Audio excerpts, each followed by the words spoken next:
Newton ने gravity discover की, Apple गिरा और दुनिया बदल गई। लेकिन ग्रेविटी ने एक और काम किया जो न्यूटन ने नहीं बताया। जब आप घंटों तक बैठे रहते हो फ्लाइट में, कार में, ग्रेविटी आपकी लेग वेन्स में ब्लड को नीचे खींचती रहती है। हार्ट दूर है, काफ मसल्स स्टिल है, तो ब्लड पूल होने लगता है, फ्लो ऑलमोस्ट जीरो हो जाता है। ये कंडीशन जिसे मेडिसिन में वीनस स्टैसिस कहते हैं, एक ब्लड क्लॉट के लिए परफेक्ट एनवायरनमेंट है। और ये क्लॉट अगर डेवलप हो जाए वहाँ रुकता नहीं, ये ट्रैवल करता है पैर से, हार्ट से होते हुए सीधा लंग्स में जाता है। इस पूरी जर्नी में कभी कभी कोई सिम्टम्स नहीं होते। इस कंडीशन का नाम है डीप वेन थ्रोम्बोसिस। और आज मैं इसे बिल्कुल इजी टू अंडरस्टैंड वे में एक्सप्लेन करना चाहता हूँ। डीवीटी क्या होती है, क्यों होती है, कब डॉक्टर के पास जाना चाहिए और 2026 में ट्रीटमेंट ऑप्शंस में क्या अवेलेबल है, इंक्लूडिंग मिनिमली इन्वेसिव प्रोसीजर्स। नमस्कार, मैं डॉक्टर संतोष पाटिल हूँ। मैं न्यूरो और वैस्कुलर इंटरवेंशनल रेडियोलॉजिस्ट हूँ, यूरोपियन बोर्ड सर्टिफाइड। पिछले एक डिकेड से मैं ब्लड क्लॉट्स और वीनस कंडीशंस ट्रीट करते आ रहा हूँ। और इस प्रैक्टिस में एक चीज बहुत कॉमनली सुनने को मिलती है। जब पेशेंट्स हम तक पहुँचते हैं वो कहते हैं, डॉक्टर ये तो सिर्फ लेग पेन था। इस वीडियो का पर्पस यही है कि वो थॉट पहले आए बाद में नहीं। तो चलिए समझते हैं, तो डीवीटी होती क्या है और ग्रेविटी का इसमें एग्जैक्टली क्या रोल है। हमारे लेग्स में दो टाइप्स की वेन्स होती है। सुपरफिशियल वेन्स जो स्किन के बिल्कुल नीचे होती है, कभी कभी ये विजिबल होती है, जैसे ब्लू लाइंस या ग्रीनिश लाइंस दिखती है। और डीप वेन्स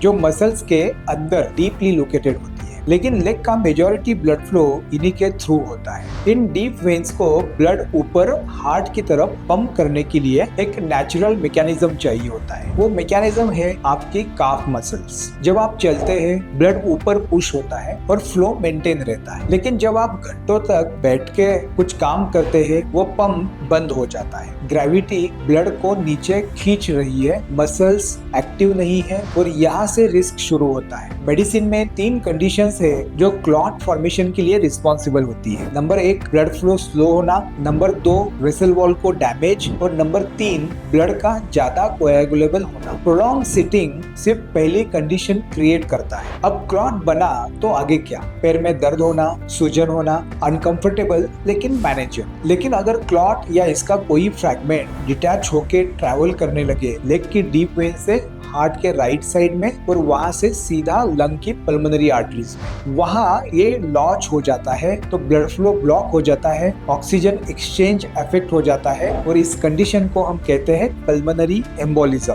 यही वो कनेक्शन है जो बहुत लोग मिस करते हैं। अब ये समझना जरूरी है कौन सी कंडीशंस में डीवीटी का रिस्क हाईएस्ट होता है। प्रोलॉन्ग्ड इमोबिलिटी ये सबसे कॉमन ट्रिगर है, घंटों तक बिना हिले बैठना। इस वजह से मेडिकल लिटरेचर में long haul travel related DVT का एक इनफॉर्मल नाम भी पड़ गया है, जिसे हम कहते हैं economy class syndrome. Cramp seat, knees bent, तो ब्लड पूल करते रहता है और डीवीटी की रिस्क बढ़ती है। सर्जरी, पर्टिकुलरली लेग्स की सर्जरी, हिप या नी रिप्लेसमेंट के बाद डीवीटी रिस्क सिग्निफिकेंटली बढ़ता है। इसलिए hospitals routinely blood thinner medicine देते हैं पोस्ट सर्जरी। ये स्टैंडर्ड ऑफ केयर। प्रेगनेंसी में ब्लड नेचुरली ज्यादा कोएगुलेबल होता है, लेकिन इसका दूसरा साइड इफेक्ट ये होता है कि डीवीटी रिस्क भी बढ़ जाती है। Hormonal medications, estrogen containing medications जो रहते हैं, जिसमें कंबाइंड ओरल कॉन्ट्रासेप्टिव पिल्स है या पोस्ट मेनोपॉजल वुमेन में हार्मोन रिप्लेसमेंट थेरेपी दी जाती है, इससे वीनस क्लॉट्स की रिस्क बढ़ती है। कैंसर, सर्टेन मैलिग्नेंसीज ब्लड को हाइपर कोएगुलेबल बना देती है। कुछ केसेस में डीवीटी अंडरलाइंग कैंसर का पहला क्लिनिकल साइन भी हो सकता है। जेनेटिक क्लॉटिंग डिसऑर्डर्स, जिसमें थ्रोम्बोफिलियास है, प्रोटीन सी या प्रोटीन एस डेफिशिएंसी, इसके कारण लोग जेनेटिकली क्लॉट प्रोन होते हैं और अक्सर हमें इनका पता चलता है पेशेंट्स को डीवीटी जब होता है तब इवैल्यूएशन के बाद।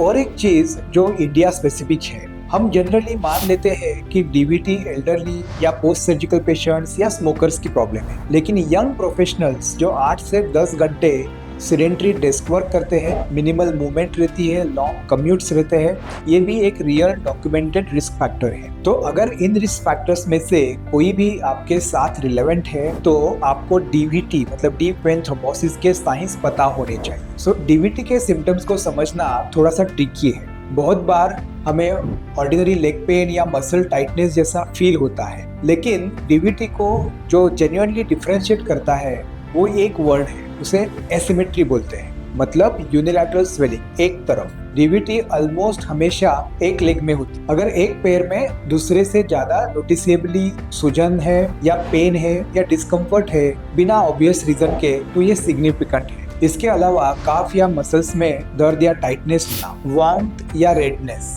स्किन अफेक्टेड एरियाज में लोकली वार्म हो जाती है, सरफेस वेन्स ज्यादा प्रोमिनेंट होना, डीप वेन्स ब्लॉक होने के कारण बॉडी अल्टरनेट रूट्स ढूंढती है, तो सुपरफिशियल वेन्स या स्किन वेन्स ज्यादा विजिबल हो जाती है, जिसे हम वेरिकोज वेन्स कहते हैं। ये सब होने पर भी अप्रोक्सीमेटली 50% डीवीटी केसेस में कोई प्रोमिनेंट सिम्टम्स ही नहीं होता, बिल्कुल साइलेंट। इसलिए अवेयरनेस सिर्फ सिम्टम्स की वजह से नहीं, तो रिस्क फैक्टर्स की वजह से भी इक्वली इम्पोर्टेंट है। अब हम डीवीटी के बारे में कुछ स्पेसिफिक टर्म्स को जान लेते हैं जो डॉक्टर्स यूज करते हैं, जो रिपोर्ट्स में आते हैं। पल्मोनरी एम्बोलिज्म या पीई, हमने ये ऑलरेडी डिस्कस किया है, लेकिन क्लियरली पल्मोनरी मतलब लंग्स, एम्बोलिज्म मतलब कुछ ट्रैवल करके लॉज हो गया।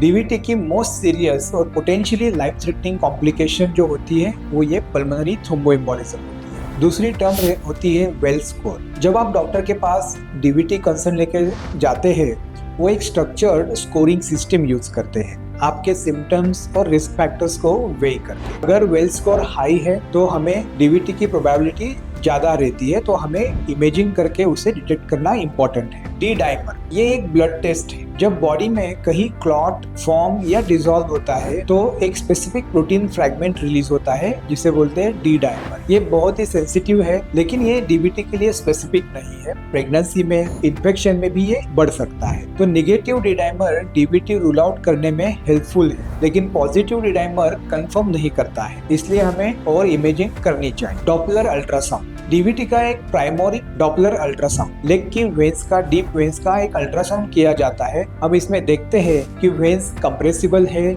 या उसमें फ्लो, ब्लड का फ्लो है या ब्लॉकेज है। अगर क्लॉट है तो वेन्स कंप्रेस नहीं होती, ये एक डायग्नोस्टिक फाइंडिंग है। ब्लड थिनर्स, ये कॉमन टर्म है। टेक्निकली ब्लड थिन नहीं होता है, एग्जिस्टिंग क्लॉट डिसॉल्व नहीं होते हैं, लेकिन उसे ग्रो होने से और बॉडी में दूसरे जगह ट्रैवल होने से हम रोक सकते हैं। तो अगर हम एंटीकोएगुलेशन चालू करते हैं तो बॉडी को एक टाइम मिलता है कि नेचुरली ये डीवीटी के क्लॉट्स को डिसॉल्व कर दें। पोस्ट थ्रोम्बोटिक सिंड्रोम, PTS, ये एक टर्म ट्रीटमेंट सेक्शन में बहुत इंपॉर्टेंट होती है, तो पहले उसे हम समझ लेते हैं। जब डीवीटी के बाद डीप वेन्स के वॉल्स परमानेंटली डैमेज हो जाते हैं तो ब्लड ठीक से ऊपर नहीं जा पाता और ब्लड पूल करता है। इससे रिजल्ट ये होता है कि परसिस्टेंट लेग हेवीनेस होती है, क्रॉनिक स्वेलिंग होती है, स्किन चेंजेस होते हैं, और ये प्रिवेंटेबल है। और इसी प्रिवेंशन के लिए ट्रीटमेंट डिसीजंस मैटर करते हैं, जो हम अब डिस्कस करेंगे।